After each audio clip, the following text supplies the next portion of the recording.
Пуштањето бомби во Прилеп му донесе кривична пријава на Љупчо Палевски и на уште 3 лица.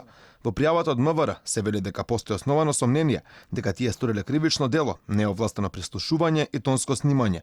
Палевски со уште 2 лица на 5 минати од месец пуштале телефонски разговори во кои наводно зборуваат актуелни и поранешни функционери. На сите осомничени одземени им биле мобилните телефони, мемориски картички, USB стикови и друга електронска и компјутерска опрема. На 5.4. љп, ГН и ТМ се задржани во полициската станица ОН Прилеп. Со наредби за претрес од Основниот суд Прилеп, кај ГН, ТМ и ГТ извршени се претреси во нивните домови.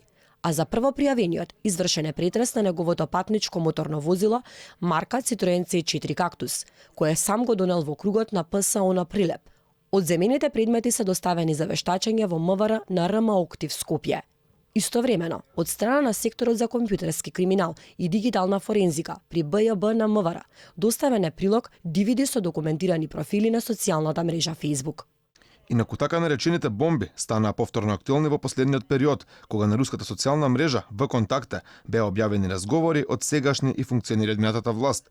Еден од разговорите кои беа објавени од профилот Илија Громовник е оној каде пратеникот Павле Богоевски порачува недозволена супстанца.